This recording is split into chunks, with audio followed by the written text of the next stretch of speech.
First of all, I want to say how important for all of us and in my eyes is this initiative and this conference. It is so important that you finally made it and could hold it in Cambridge and that we could all of us attend. It's so crucial considering the disaster in Afghanistan, the loneliness of our friends, Democrats, opponents, minorities, Panshiri and so on. So it's so great that we made it. What I would like to say, my contribution to your conference, I think the best I can do is to give my personal testimony, my personal witness about Ahmad Massoud and the Panshir today. I know that there are some questions in the West and legitimate questions about the ability or not of Ahmad Massoud to lead the resistance against Taliban and to oppose for a long time to their iron fist. I believe that he has this ability. I believe that he has this capacity, and I will try to tell you why. I had the privilege to spend time with him exactly 1 year ago, in September 2020. It was Massoud Day, 9 of September, and the days following. It was also a few days after the first attack of Taliban against Panjshir, 70 kilometers north in Panjshir, in the valley of Abshar. There was a first attempt by Taliban to enter Panjshir.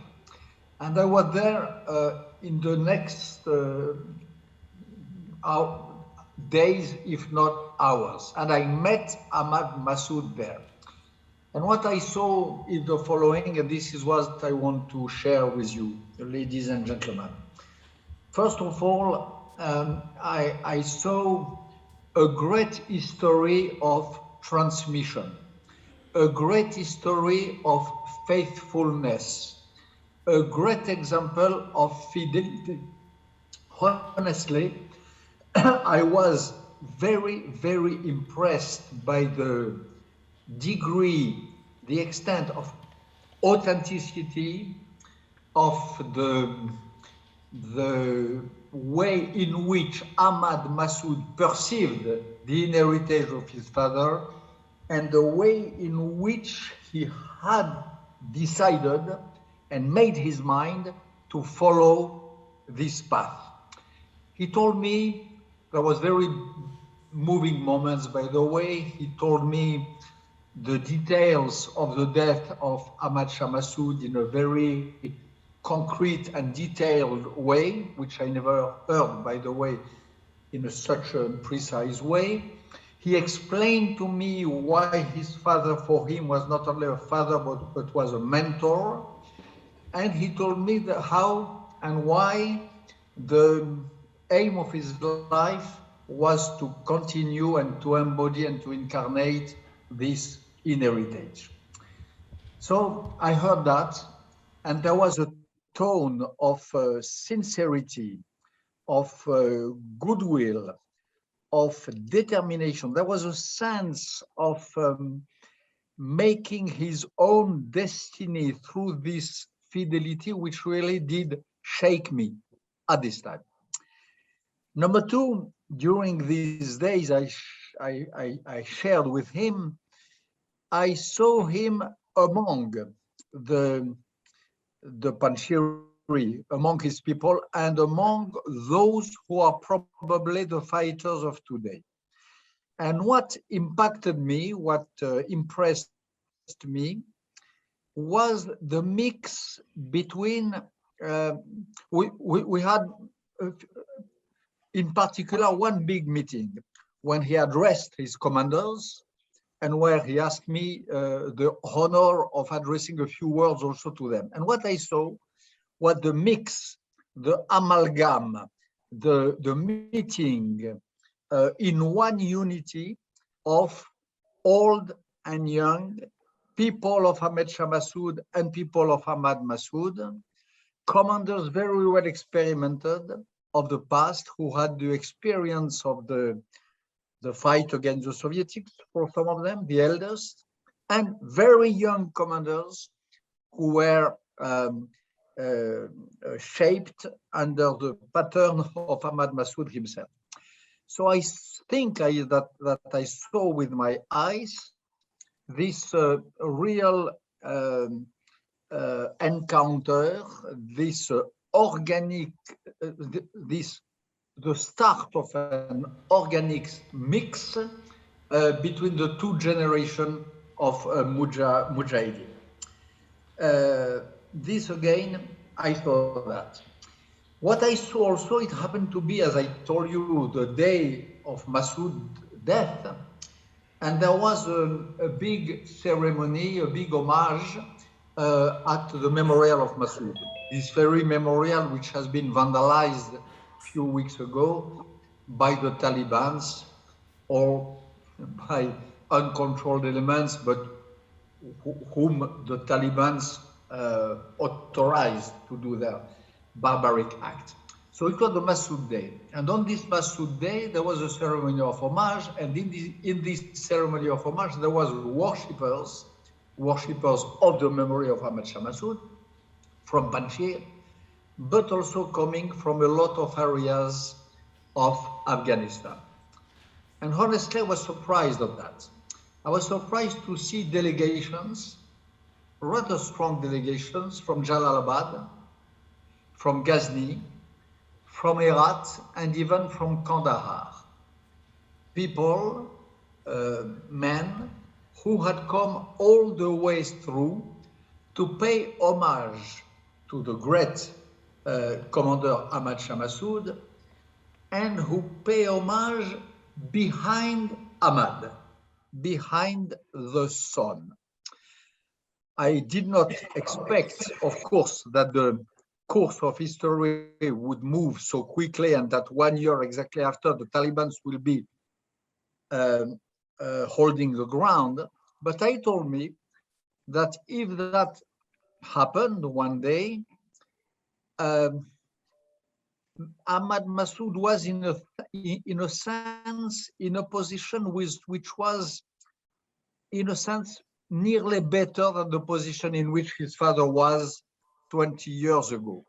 Really, during this ceremony, the attendants, the crowd, the worshippers came from all parts of Afghanistan, mainly Panjshiri, for sure. Majority were from Panjshir, but there were significant delegations coming from the rest of the country, which is very important, of course, to be underlined today on the eve of the new period which opens now, and which is very important if we consider the pretension of Ahmad to address all Afghanistan and not only Panjshir.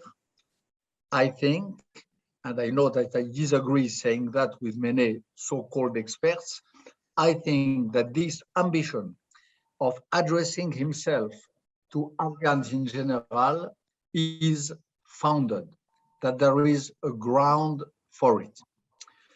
So this is 1 year ago, the sense which I had. 1 year, of course, is a long time ago in a sense, and history is speeding quickly, but it's very close also. And what I saw is also a young man who is not, of course, a warlord. He does not have the military experience of his father. This is an evidence. the two things, we had long discussions in which he told me that the two things he loved most in the world was his expertise in astronomy. He's a good astrophysician. So he told me that the best thing on earth for him was to look at the stars and to cultivate gardens, to grow gardens. But this man, liking nothing as much as growing gardens and looking at stars, seemed to me absolutely decided, absolutely determined to follow the path of his glorious father. And if the time came, and if the worst prediction of this moment had to happen, which is the case, if the Taliban took power, he seemed to me quite decided to assume and to bear his responsibilities.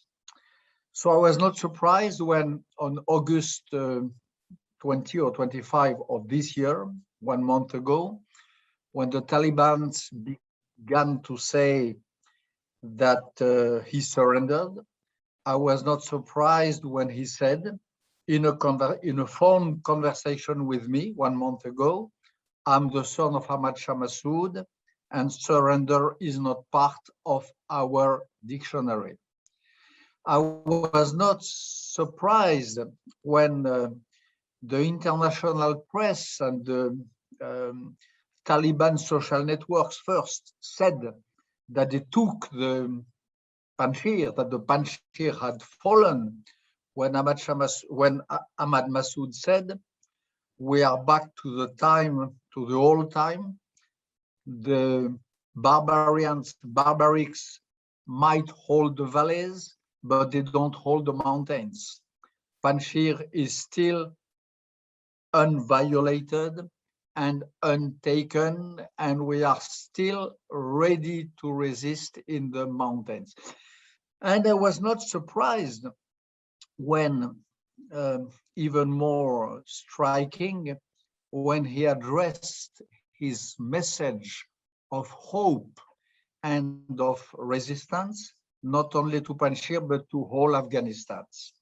When he made this appeal not to despair, when he made this appeal to resist and to insubordination to the whole country, I was not surprised. I had the feeling that he was addressing again the delegation of Jalalabad, of Herat, of Kandahar, which I saw 1 year before. So, of course, this task of resistance, this embodiment of what remains of Afghanistan, Ahmad Massoud and his people cannot make it alone. They cannot make it if they remain alone, that's sure. They need help, they need support, they need alliances. But they are in a position which we all know. And when I spoke with Ahmad Massoud again a few days ago, and I had the feeling that he was in a position which was not so far from two situations which I know well, one by experience and one by memory. By memory, General de Gaulle for my country. When General de Gaulle was in London, far from his land, surrounded by a little tiny group of followers, and when he said, I embody France, in a way, it was not so different from what Ahmad Massoud says today. And the other situation which I cannot prevent myself from thinking about is the situation which I know by experience of my Kurdish friends, my friends in Kurdistan. In a way, since I know them, since my first trip in Kurdistan 30 years ago, they did the process. They were alone. they used to say that their only friends were the mountains. Still today, sometimes, when they feel betrayed and abandoned, like the Afghans of today, they say, our only friends are the mountains. Nevertheless, they, by their perseverance, by their courage, by their valiances, they made it. And they resisted the worst, from Saddam Hussein to Daesh, to ISIS. They did beat ISIS, and in a way they prevailed.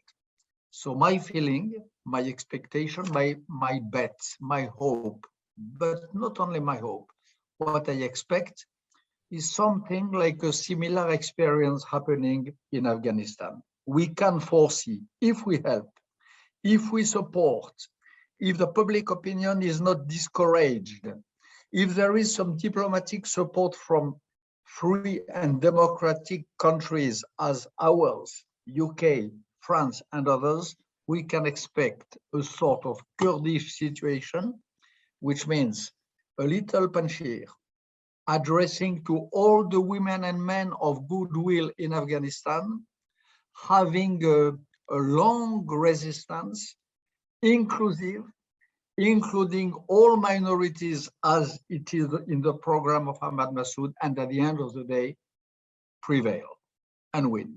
This is my hope, and this is not only my hope, I think that it is concretely possible. Thank you very much.